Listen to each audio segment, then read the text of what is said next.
নমস্কার, কেমন আছেন সবাই? আমি জুই। পম্পিস কুকিং চ্যানেলে আপনাদেরকে আবারও স্বাগত জানাই। এটা কি বলো তো? এটা কচুরলতি। তো কে কে ভালো পাও কচুরলতি খেতে? আমি কিভাবে বানিয়েছি চলো দেখে নিই। তো এই দেখো, কচুরলতিগুলো আমি কেটে ধুয়ে পরিষ্কার করে নিয়েছি।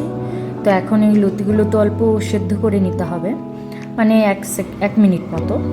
তো জল বসিয়ে তাতে আমি অল্প লবণ দিয়ে দিলাম পরিমাণ মতো। তো এখন ভালো করে কচুরলতি দিয়ে লবণ জলের সাথে মিক্স করে দিচ্ছি, যাতে জলের ভেতরে একটু ঢুকে যায়।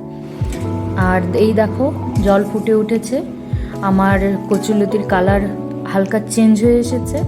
তো আমার 1 মিনিট মতো হয়ে গেছে। তো আমি এগুলো একটু এখন নামিয়ে নেব। তো এই দেখো, আমি তুলে নিচ্ছি, এখন গামলায় নামিয়ে নিচ্ছি। সব তোলা হয়ে গেছে, আর একটু বাকি আছে, এটাও তুলে নিচ্ছি। তো কে কে ভালো পাও কচুরলতি তোমরা কিন্তু কমেন্টে অবশ্যই বলবে। তো এখন আমি কি দিয়ে বানাচ্ছি বলো তো? এই দেখো, শুকনো মাছ। এটা কি শুকনো মাছ বলো তো? তোমরা পারো নাকি দেখি। তো তার সাথে নিয়েছি হলুদ, লবণ, রসুন থেতো করে নিয়েছি, আর কাঁচা লঙ্কা। তো এখন মাছগুলো ধুয়ে নিতে হবে। তো তার জন্য আমি গরম জলে দিয়ে দিলাম, দিয়ে 1 সেকেন্ড মতো ওয়েট করতে হবে মাছগুলো নরম হওয়ার জন্য। তো অবশ্যই গরম জল দিয়ে ধুয়ে পরিষ্কার করে নিতে হবে। তো আমার ধোয়া হয়ে গেছে, আমি তাতে একটু লবণ আর হলুদ মিক্স করে নিচ্ছি, ফ্রাই করব এখন। তো এখন এটা ভালো করে মিক্স করা হয়ে গেছে। দেখো, এখন কড়া বসিয়ে দিয়েছি গ্যাস জ্বালিয়ে। তো এখন আমি তেল দিয়ে দেবো।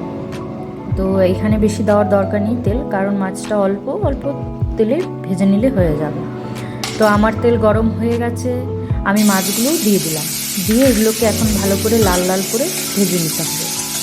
তো আস্তে আস্তে লো হিটে করতে হবে সম্পূর্ণটাই। তো মাছগুলো আমি বেশ ছোট করে কেটেছি, যাতে তাড়াতাড়ি প্রায় সেদ্ধ হয়ে যায়।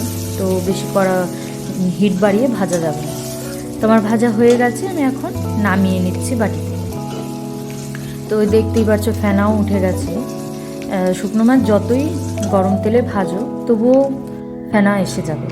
তো এই তেলটা একটু কম মনে হচ্ছিল, তো আমি আরও একটু তেল দিয়ে দিলাম।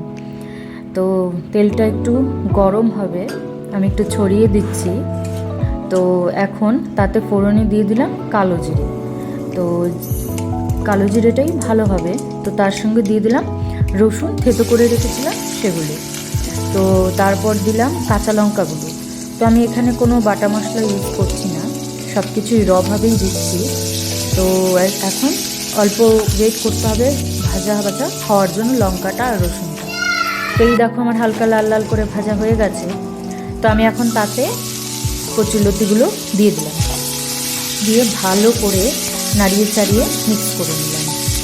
আর এখন তাতে দিয়ে দিলাম পরিমাণ মতো লবণ, কারণ এটাও মাথায় রাখতে হবে আগে আমি সেদ্ধতে লবণ দিয়েছি। তো এখন ওই হিসাবে লবণটা দিতে হবে। তারপর দিলাম হলুদ। তো এটা ভালো করে মিক্স করে এখন নাড়িয়ে ছাড়িয়ে ছড়িয়ে দিলাম। তো আর এটা ঢেকে দেবো 1 মিনিটের জন্য। তো কচুরলতিটা যেহেতু সেদ্ধর সময় পুরোপুরি সেদ্ধ করিনি, তো এখন ভেজে ভেজে সেদ্ধ করতে হবে। তো এখন ঢাকনা তুলে মাছগুলো দিয়ে দিলাম। যেহেতু মাছগুলো ভাজা হয়েছে, তো এখানেও একটু সেন্ট বেরিয়ে সেদ্ধ হওয়ার দরকার আছে।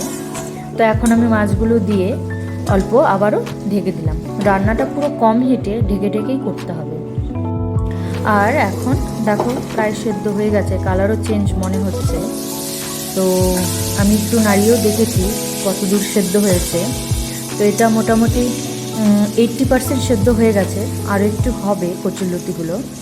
তো সেটাই দেখছিলাম ভালো করে কেমন হয়েছে।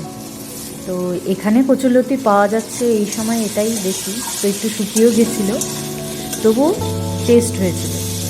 তো তারপর আমি অল্প পরিমাণে একদম জল দিলাম একটু ছিটিয়ে। তো এখন এই জলে একটু স্টিমে সেদ্ধ হবে, আবারও ঢেকে দিলাম।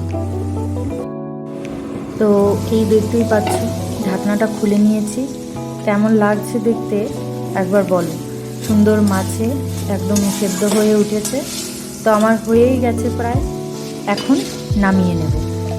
চলো, এই দেখো বাটিতে নামিয়ে নিয়েছি।